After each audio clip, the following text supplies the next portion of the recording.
Hola, buen día a todo el mundo. Bueno, en este videito les quería mostrar un poquito la resolución del ejercicio número 2 de la parte computacional. En este ejercicio, la idea es que construyan una función que les permita calcular la cantidad de números primos menores o iguales a cierto valor y que, bueno, a partir de la lista de números primos que obtengan de esa función, calculen la cantidad de números primos menores o iguales a cada valor entero y vean cómo crece esa cantidad de números primos, bueno, en función de n, ¿no? El objetivo principal de este ejercicio era que ustedes exploren un poco las funciones for, if, while, y también que aprendan a rellenar una lista eh, usando un for y la función append, que son de las herramientas más típicas a la hora de resolver ecuaciones diferenciales iterativamente. Así que bueno, les comento un poquito la resolución que está acá en REPL. La pueden encontrar en esta dirección.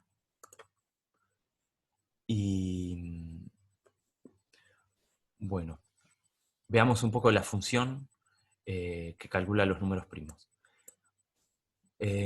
Mucha gente tuvo dificultades con encontrar, eh, bueno, cómo saber si un número era primo o no.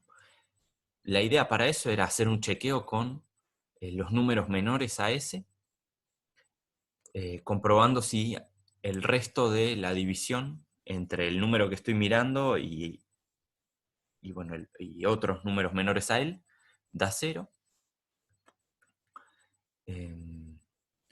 Pero el truquito que se podía usar para hacerlo un poco más óptimo al cálculo, que no era para nada obligación o el objetivo del ejercicio, sino el objetivo era que ustedes exploren estas herramientas, es que yo no necesito mirar todos los números menores a 1 para saber si ese número es primo. Puedo mirar solo los números primos menores a ese, porque los que no son primos los puedo armar con combinaciones de primos. Entonces fíjense cómo está armado esto. Arranco con una lista donde voy a guardar los números primos, que va a estar vacía, y la voy a ir llenando usando append. Y entonces, para cada uno de los números, en el rango desde 2 hasta n más 1, ¿por qué n más 1? Porque por cómo funciona la función range de Python, así logro que llegue hasta el número n que a mí me interesa. Para cada uno de esos números, arranco con un iterador i igual 0. Fíjense que este i igual 0 está dentro del for y no afuera, porque yo quiero que vuelva a empezar en 0 para cada valor q. Y arranco suponiendo que el número es primo. Entonces, lo que voy a hacer es usar un while que se va a cortar en dos situaciones. Una es que haya logrado recorrer toda la tira de números primos que tengo. Y otra es mientras yo siga considerando que el número es primo. Yo lo que estoy intentando es falsear esa idea de que el número que estoy mirando es primo. Entonces agarro un elemento de la lista de números primos y si el resto de la división del número q con ese número primo es 0, cambio mi opinión sobre si el número era primo o no. Eso ya cortaría el while si esto fuese a dar 0. Y eso está bien, porque mucha gente lo que armó era algo que chequeaba con todos los números. Ahora, yo en el momento en el cual encontré que el número no es primo porque hay alguna división que da resto igual a 0, ya no quiero seguir calculando. Ya me convencí de que el número no es primo. La otra situación que puede cortar esto es, bueno, que yo haya recorrido toda la lista de números primos y por eso es importante que el iterador en cada paso aumenta en 1. Después de todo este while, si yo sigo creyendo que es primo el número, lo guardo en la lista de números primos. Y fíjense qué interesante lo que pasa acá. Yo arranco con una lista de números primos vacía, y en el número 2. Eso asegura que el número 2 se guarde en la lista. En el segundo paso, miro el número 3. Pruebo si el 3 es divisible por 2. Como no es divisible por 2, lo guardo al número 3. Voy al número 4. Pruebo si el número 4 es divisible por 2. Sí es divisible. Así que ya corto ahí. No guardo el 4. Voy al 5. Pruebo con el 2 y con el 3. Con ninguno obtengo un resto 0, así que lo guardo en la lista. Voy al 6. Pruebo con el 2. Listo. Es divisible. No sigo. Eso ahorra un montón de tiempo de cálculo. No hace falta que yo me fije todos los números. No es tanto lo importante de esto, el hecho de solo mirar los números primos, que eso ya ahorra un montón de trabajo, como el hecho de cortar en el momento que ya comprobé que no es primo. Fíjense que cuando llegue a 1000, por ejemplo, si yo miro todos los números voy a tener que hacer 1000 operaciones, mientras que con esta metodología, con solo mirar que es divisible por 2, yo ya corto y sigo. Ahí tienen la utilidad del while, que me permite tanto recorrer la lista como hacer las operaciones solo mientras el número sea primo. Bueno, finalmente guardo eso en un array. La segunda función, que en este código que les estoy pasando, no está explícitamente como función, pero era la que servía para calcular cuántos números primos eran menores o iguales a cierto valor n. Básicamente la idea era esta.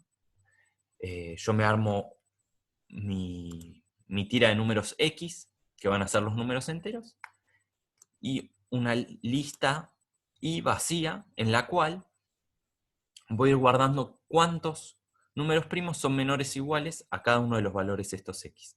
Entonces fíjense, tengo un for, y en el for lo que tengo es un append que me va rellenando ahí con la cantidad, fíjense la suma, de primos que cumplen con esta condición.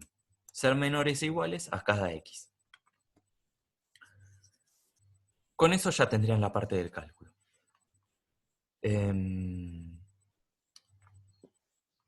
A continuación lo que yo les pedía era que hagan gráficos. La idea era que grafiquen cómo crecía esta cantidad de números primos y que lo comparasen con funciones lineales, una raíz cuadrada y un logaritmo.